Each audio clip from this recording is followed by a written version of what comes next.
welcome to part 63 of Come, Follow Me. Let us go meet Matthew. January 22nd,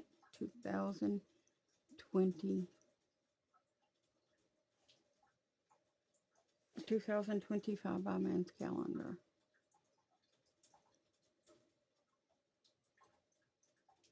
And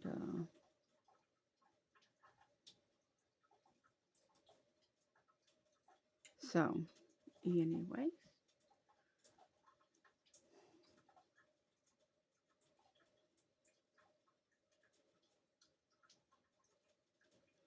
I want to jump straight on back in here to Matthew 25. And I want to get back into where we was talking about the parable that if you had not got him any usury back, then he was going to take what he did give you and give it to others that had. So,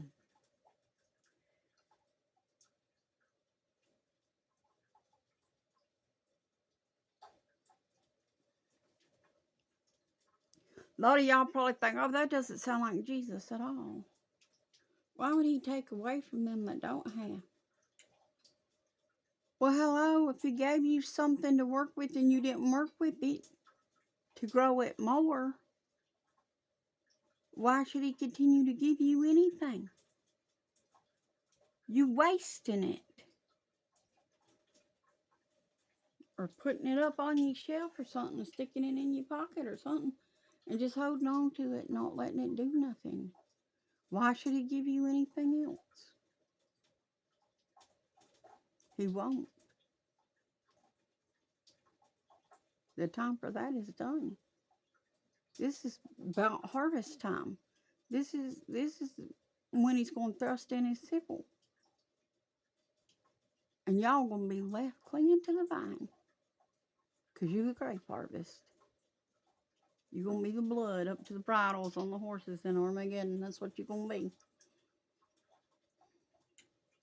Trump, Trump, Trump, Trump, Trump. Hope you're used to the press because that's where you're going. Anyways, going right on.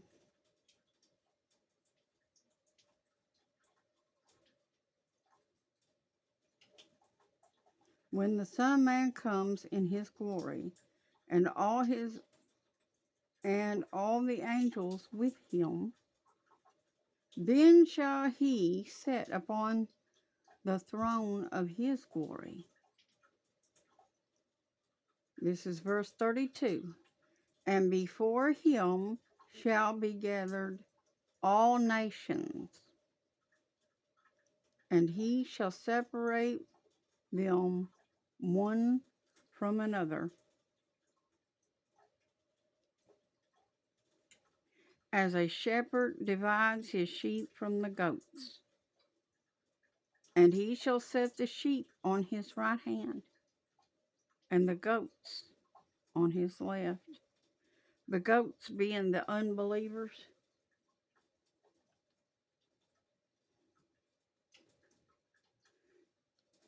Then shall the king say to them on his right hand, Come you, blessed of my Father, inherit the kingdom prepared for you from the foundation of the world.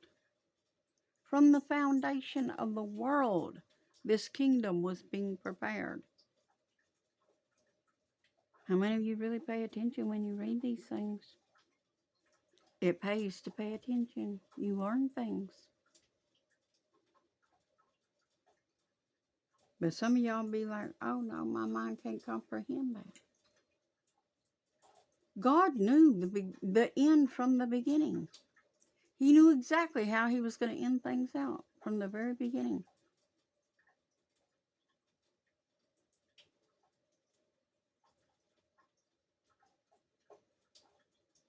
Verse 35, For I was hungry, and you gave me meat. I was thirsty, and you gave me drink. I was a stranger, and you took me in.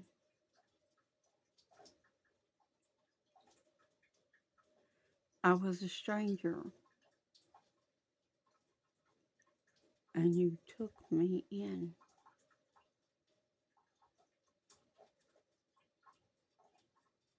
Naked, and you clothed me. I was sick, and you visited me. I was in prison, and you came to me.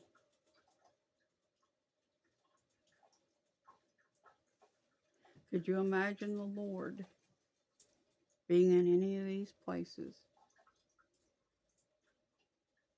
Could you imagine the Lord being in the prison? Could you imagine the Lord being naked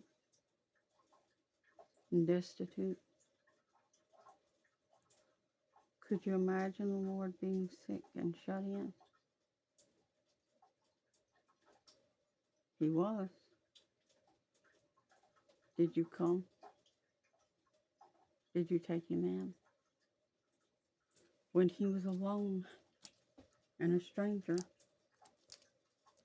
and had no one, did you take him in?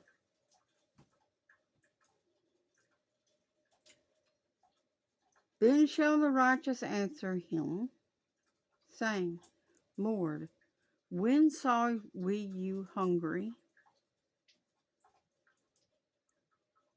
and fed you, or thirsty and gave you to drink?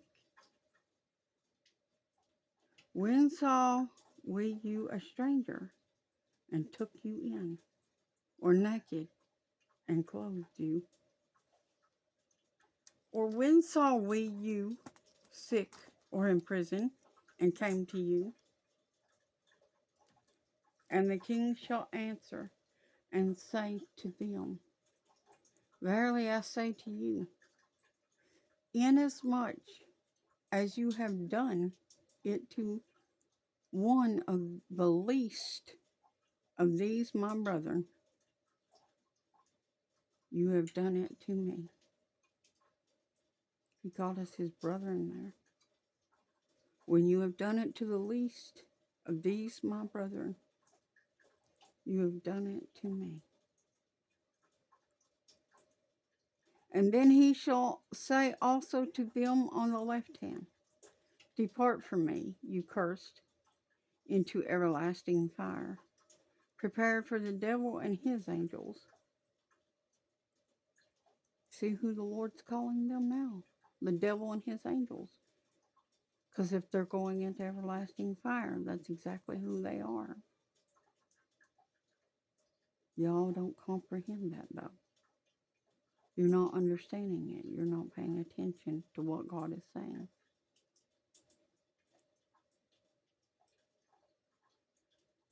Then, for I was hungry,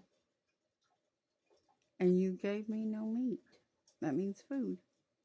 I was thirsty, and you gave me no drink. I was a stranger, and you took me not in. Naked, and you clothed me not. I was sick and in prison, and you visited me not. Then shall they also answer him, saying, Lord, when saw we you hungry, or thirsty, or a stranger, or naked, or sick, or in prison, and did not minister to you? Which means did not care for you.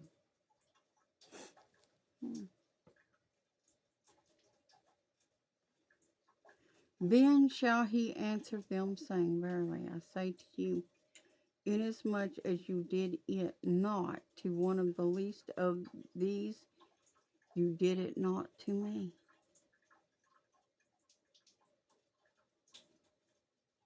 And these shall go away into everlasting punishment, but the righteous into life eternal. But y'all want to look at people and sum them up. and say, well, I don't want to help that, and it's just going to waste whatever. I don't want to help that, and this in here, and this one can do something for me. I'll help it. That ain't the way we're supposed to be. The Word teaches us to help those that can't help themselves. But y'all don't want to help anybody who don't help themselves. In fact, you want to say the Lord helps them that helps themselves. Some people ain't capable. Some people are weak and feeble-minded and they don't know what to do. Not everybody is gifted a family that loves them and tries to teach them good things. Not everybody comes into this world with a silver spoon in their mouth. Not everybody has everything on a silver platter. Not everybody has a family that cares enough about them to give them the truth.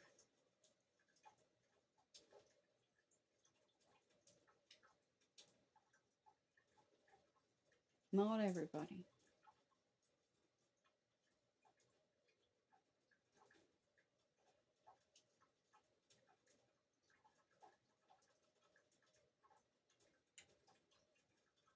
I thank God for His grace and mercies every day. Because I'm one of them people who is not everybody. I never had everything handed to me on a silver platter like people think. My family never had wealth and prestige. My family never had anything. Not really. People on the outside looking in thought so. My mom fought hard. She worked hard to try to hold everything together. But it was just outward appearances. On the inside, everything was falling apart.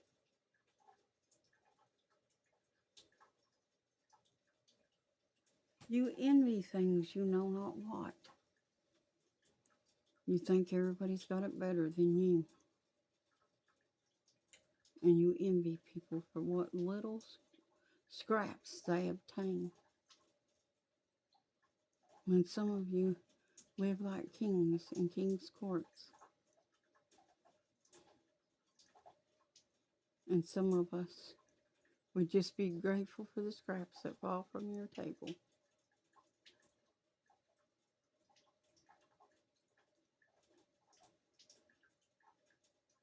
The king is coming. I hope and pray that you have been preparing yourself. Some of you will receive very little. Because when I was eld, who called to me to check on me, who came to see me, when did you visit me in my despair? Very few of you came to my aid when I was in need. And them that did knows who you are. Great shall be your reward in the kingdom. Stay the course and hold to that which that you have, and see that no man steal your crown. Hold fast to that which that you have, and see that no man steal your crown.